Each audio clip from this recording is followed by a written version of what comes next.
Hello, hello. It's a durian season here in Bali and we came to the mountains to buy some.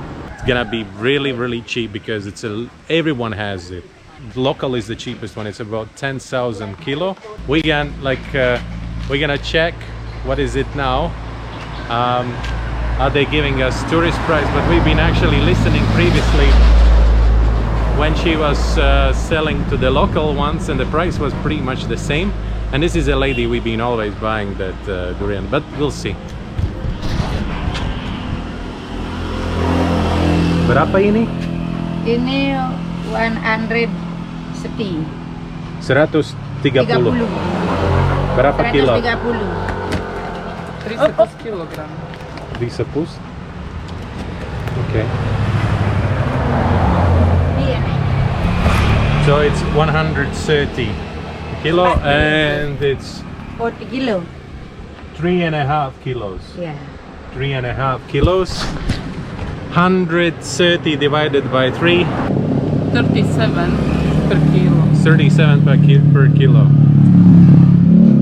I think it's too expensive, right? Yeah, but it's expensive. It is too expensive. When everybody's selling 10 or 20,000, 37, it is expensive, right? Yeah. Okay. After really short bargaining, we got it for 100. Yeah. Open. Now looks good.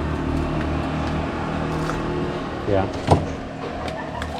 Makasih. It looks very good. Yummy. Yeah, very delicious. It's taste. What?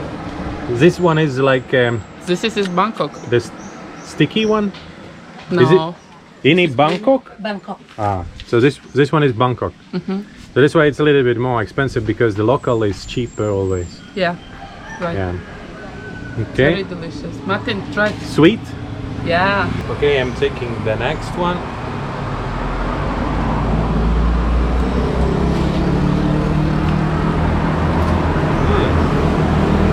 Yeah, not bad.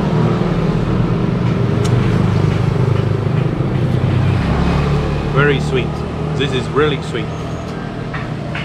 And smells like some, I don't know, like a hazelnut. Yeah, like a hazelnut.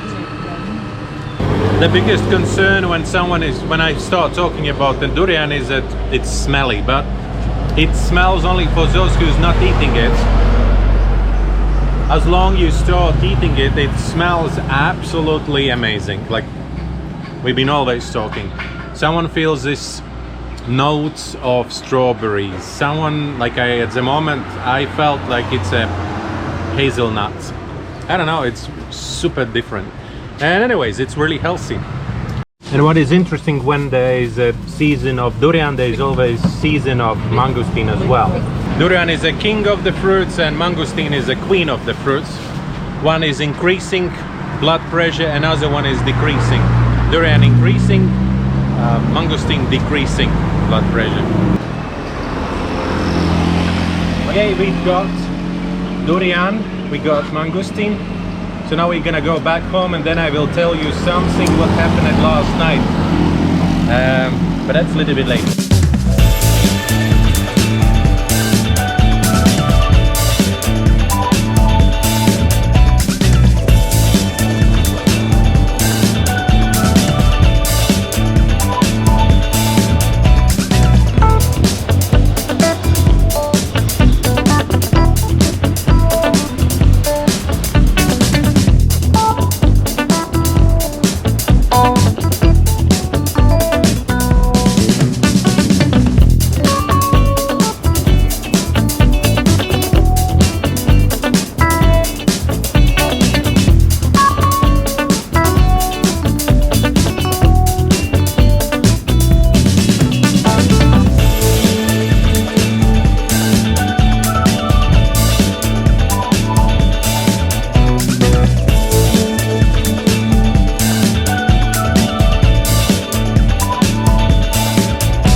It feels peaceful and nice at the moment, but this night, so from from Friday to Saturday, 4 a.m. or actually Saturday morning, 4:20 in the morning, there was an earthquake. The magnitude was 4.8 and the epicenter was between Agung and Batur, somewhere in Abang Mountains. And the most affected area was actually Kintamani. In Kintamani there is some small landslide happened. In Kubu area, some couple of houses and also some temples collapsed. And all in all, what we know at the moment is 6 people lost their lives. One of them was 5 years old boy. And I don't know, it's happening all the time. I just don't understand why people don't think about more serious constructions of the houses, because when I'm looking at all these materials what they're building off, it's really fragile. There is more sand than cement. And of course, if there is this, it's actually not really strong, it's not really strong earthquake, it's only 4.8. Afterwards there was another aftershock which was 4.3. We were sleeping and then accidentally shaking. Laura jumped out of the bed. Yeah, that was pretty strong one, but just because simply it was really shallow one. I don't remember how deep it was, but really shallow one. No one can really explain what happened. Because how can you explain what was that? It was a movement of lava, or there's some clutter which doesn't allow us to move between these channels, and that's why it exploded, or it was just gases. Who knows? Earthquakes in Indonesia is nothing unusual, simply because we're living on a circle of the fire. We are surrounded by volcanoes, and it's absolutely normal that sometimes after time it happens. There was a lot of trouble this morning. It was like one of the local friends said that it was like a morning alarm. Usually they waking up by some 5 o'clock in the morning. This morning everyone woke up like a little bit earlier. I'm really blaming all these building materials. They are really cheap, but they are also really fragile. It's like a dust. I'm actually using one of these bricks, hollow blocks, or yeah, I think it's a hollow block which is made from volcanic sand and cement, and I'm using it to step up because I cannot reach my pull-up bar. And finally, once I just simply lightly landed on it, and there was just a cloud of dust, nothing else left from it. All right, that was extra episode just to explain what happened last night. Nothing really serious. My condolences to all those people who lost their lives, but if we're looking at that globally, it was really light, and nothing really serious happened. It would be all okay if the houses are built properly.